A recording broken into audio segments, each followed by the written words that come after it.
Selamat berjumpa kembali Bapak Ibu, Saudara-saudari, umat beriman terkasih dalam Tuhan. Salam sehat berlimpah berkat. Hari Rabu tanggal 12 Maret 2025, saya Romagus CSSR mengajak saudara-saudari merenungkan kutipan Injil Lukas bab 11 ayat 29 sampai 32. Kita mendengarkan sabda Tuhan dalam nama Bapa dan Putra dan Roh Kudus. Amin. Sekali peristiwa, Yesus berbicara kepada orang banyak yang mengerumuni dia. Angkatan ini adalah angkatan yang jahat. Mereka menuntut suatu tanda, tapi mereka tidak akan diberi tanda selain tanda Nabi Yunus. Sebab sebagaimana Yunus menjadi tanda bagi orang-orang Niniwe, demikian pula lah Anak Manusia akan menjadi tanda bagi angkatan ini. Pada waktu penghakiman, ratu dari selatan akan bangkit bersama orang dari angkatan ini dan akan menghukum mereka. Sebab ratu ini datang dari ujung bumi untuk mendengarkan hikmat Salomo, dan sungguh yang ada di sini lebih daripada Salomo. Pada waktu penghakiman, orang-orang Niniwe akan bangkit bersama angkatan ini dan mereka akan menghukumnya. Sebab orang-orang Niniwe itu bertobat waktu mereka mendengarkan pemberitaan Yunus. Dan sungguh yang ada di sini lebih daripada Yunus. Demikianlah sabda Tuhan. Bapak Ibu Saudara-saudari, umat beriman terkasih dalam Tuhan kita Yesus Kristus. Hari ini kita mendengarkan Yesus yang berbicara tentang orang-orang Farisi, orang-orang ahli Taurat, orang-orang Yahudi atau orang Israel pada umumnya yang meminta tanda. Dan Yesus menegaskan angkatan ini tidak akan diberi tanda selain tanda Nabi Yunus. Apa maksudnya saudara-saudari umat beriman terkasih dalam Tuhan? Mari kita mulai dengan mendalami karakter misi Yunus dan Yesus.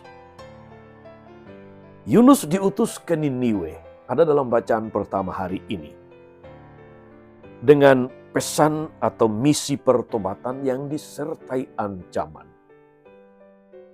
40 hari lagi maka Niniwe akan ditunggang balikan, seru Yunus.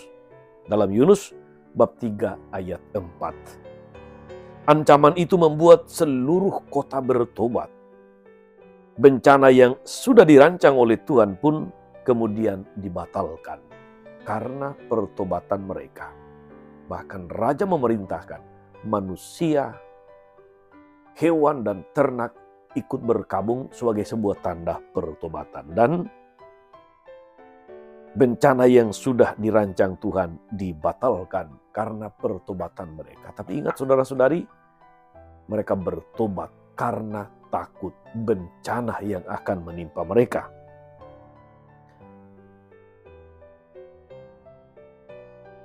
Pada sisi yang lain saudara-saudari, ketika Yesus memulai karya publiknya, dia juga mewartakan pertobatan.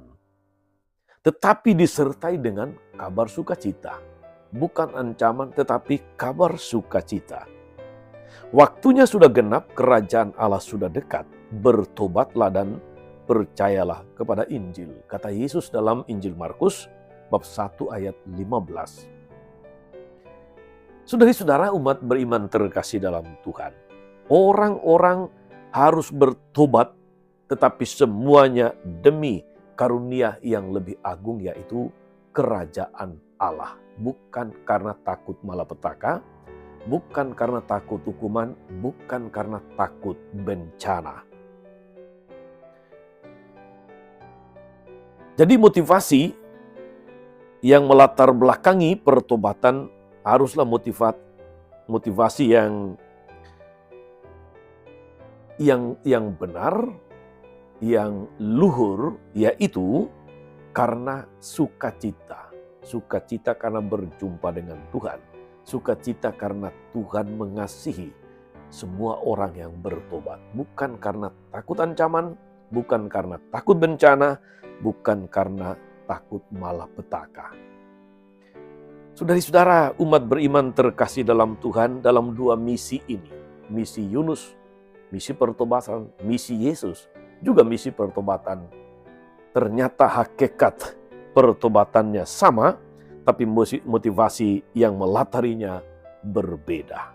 Orang Niniwe karena takut, orang Israel karena sukacita. Saudara-saudara umat beriman yang diberkati Tuhan, yang mengherankan, orang-orang Yahudi tidak menyadari hal ini. Mereka pasti tahu kisah tentang Nabi Yunus. Mereka pasti tahu. Namun ketakutan kelihatannya lebih mendominasi, lebih dapat mengubah manusia daripada sukacita. Pola ajaran dari berbagai mujizat yang dilakukan oleh Yesus itu adalah warta pembebasan yang paling konkret. Namun itu tidak dilihat, itu tidak dipandang. Yesus tidak melawan pribadi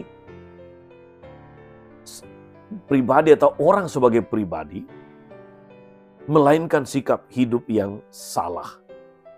Karena itulah dia mengasihi Zakheus, tetapi juga bersahabat dengan Nikodemus. Ia menghadiri perjamuan di rumah Lewi pemungut cukai, tetapi juga di rumah Simon orang Farisi. Mengapa demikian saudara-saudari? Karena Yesus ingin agar iman yang baru kepada Bapa Surgawi itu didasarkan pada rasa cinta kepadanya, karena ia telah mencintai mereka terlebih dahulu, telah mencintai manusia terlebih dahulu. Orang-orang Yahudi mengabaikan ini dan menantang Yesus dengan meminta tanda. Kesempatan bagi mereka untuk mengalami kasih karunia Tuhan lalu menjadi hilang. Saudara-saudari, umat beriman yang diberkati Tuhan, iman yang didasarkan pada kasih, itulah yang perlu kita bangun, yang perlu kita tegakkan di dalam hidup ini. Sebagai manusia berdosa dengan macam-macam kelemahan, macam-macam kerapuhan, kita juga masih tetap takut pada hukuman Tuhan. Namun kita juga harus tetap bersukacita karena Tuhan senantiasa mencintai pendosa yang bertobat. Lebih mulia saudara-saudari, kesadaran yang datang dari orang berdosa yang mau bertobat daripada orang baik yang menjadi tinggi hati. Orang baik yang merasa dirinya tidak berdosa lagi. Moga-moga saudari-saudara, masa prapaskah, masa tobat kita ini sungguh kita tandai dengan suatu pemahaman yang benar apa artinya pertobatan. Bahwa bertobat bukan karena takut, bertobat bukan karena diancam, bertobat bukan karena takut neraka, tetapi kita bertobat karena kita dicintai oleh Tuhan. Selamat memaknai masa prapaskah sebagai masa pertobatan Tuhan Yesus yang penuh kasih memberkati kita semua. Amin.